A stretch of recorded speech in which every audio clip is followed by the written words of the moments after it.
Speaker, sir, for giving me this opportunity. And I want to congratulate the senators who brought in, who've read statements in this house today. And I want particularly to support the one that has been led by the Bomet senator on the media freedom. I come from a county where I think everybody knows in this country that intimidations, blackmailing, and frustrations is the order of the day. I know everybody knows that we are being now, the confirmed gangsters are the ones now controlling the Nakuru County. I think everybody knows that what the governor is doing to undermine my oversight role is beyond this world. I've been even called on private numbers to be threatened, called names.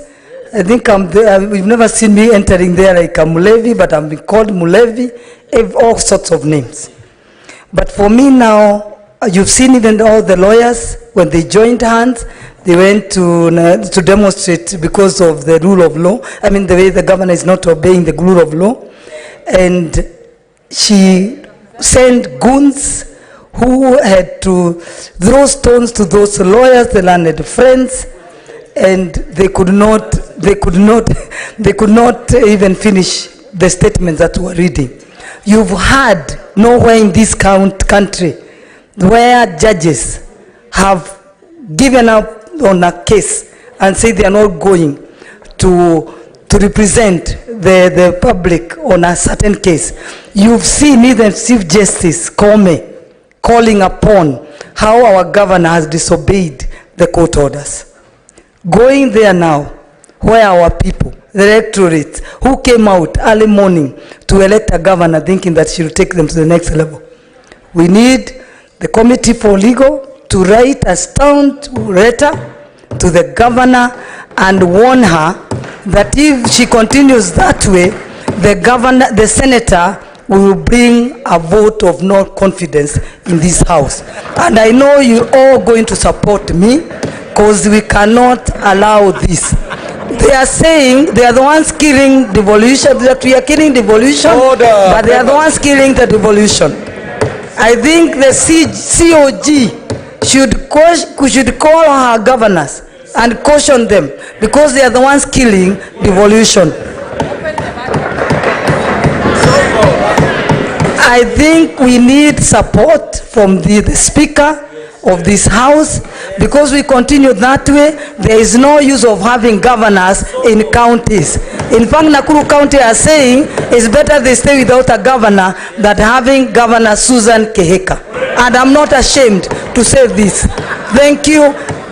Thank you for giving me this opportunity. Senator. Thank you for giving me this opportunity. Thank you. And we will continue.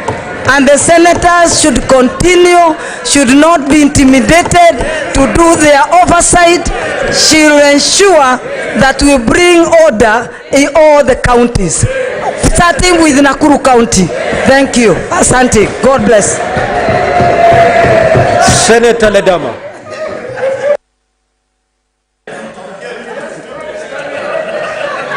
Mr. Speaker, I rise to support the statement by Wakili Sigei.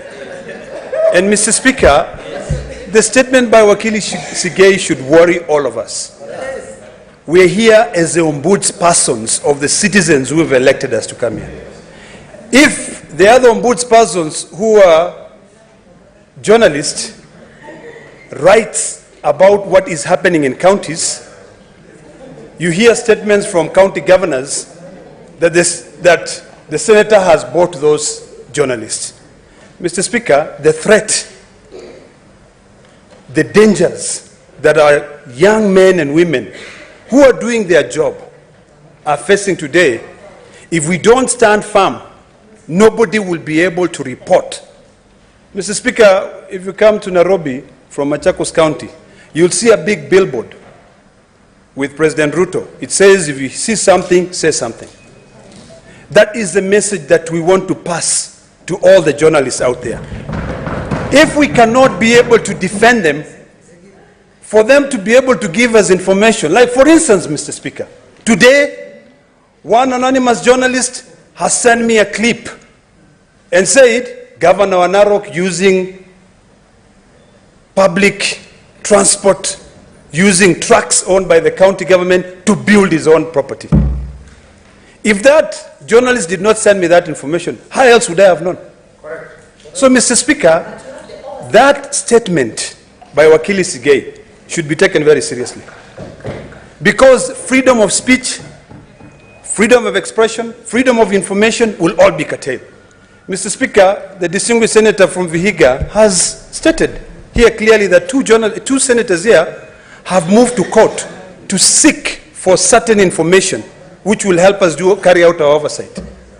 Because they are refusing to accept that there is a provision in the law, Article 35, of access to information. So if they do not respect that, how else do you expect them to respect journalists? This statement, Mr. Speaker, must actually go further. In fact, the chairperson of security, because it was not in JLAC, it was in security, Wakili Sigei corrected, must now involve the Ministry of Interior to follow these rogue governors, to find out their communication department, to look at the budgets to see which media houses are being paid the most, which ones are being denied, and you will notice that the ones which are being denied are the ones telling the right truth, the truth of what is happening in the counties. So, Mr. Speaker, we should not just celebrate here, but we should take the statement by Wakili Sigei very seriously. We are losing journalists. The distinguished senator from Meru, not from Meru, from Tharaka, has indicated clearly that there is a journalist who was killed. If we don't speak for them, who will speak for these young people? It's about time that we play our role clearly, we stand firm, because this is a very powerful house, Mr. Speaker. You know, people don't realize how much power a senator has.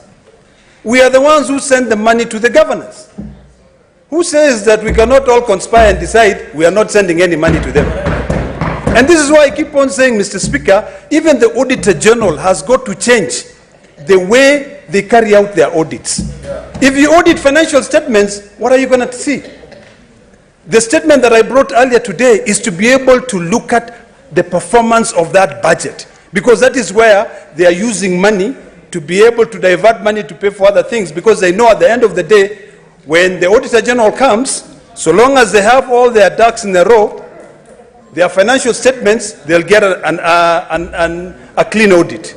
So, Mr. Speaker, I support that statement. And finally, on the statement of capitation by Senator from Kavindu, it is imperative that we all get to know how much is being sent to these universities. We expect children who attend public universities across the country to be able to compete well. But if universities are closed, if universities cannot pay their teachers, there's no way that a student in Mandera or a student in Narok County will get the same skills as a student in Nairobi, because maybe the student in Narok, the university in Narok, they are denied money. So that statement by Senator Kavindu is very important, and we should actually follow that. Finally, Mr. Speaker, the statement by Senator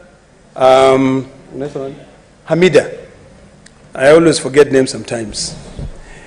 It is important for us to put our foot down, Mr. Speaker. It is this House that draft legislations. It is this House that has been tasked constitutionally to write laws. I feel so sad for Senator Hamida. The first legislative proposal that she brought was hijacked by the Ministry of Health. Now, she has another proposal which is also being hijacked by the executive. So what is her role here? She sits down, she writes legislations, proposals, they are delayed. Before you realize a legislative proposal is brought from the executive, it is passed through the channel so fast and it is published. Why should she sit down and carry out serious research and then come here and then rubber stamp something which she doesn't understand? And in most cases, Mr. Speaker, the legislative proposals from the executive are plagiarizing the work of distinguished senators in this House. So, Mr. Speaker, that is a matter that we have to take seriously. We have to defend our role. Our role here is clearly to represent our people. It is to oversight counties, and no one should tell any senator that you don't have the powers to do that. We are powerful. Let us put our foot down. I'm very happy to see my sister Tabitha Kiroche, really excited about it, but let's carry out the oversight. I thank you, Mr. Speaker. Senator Oroba.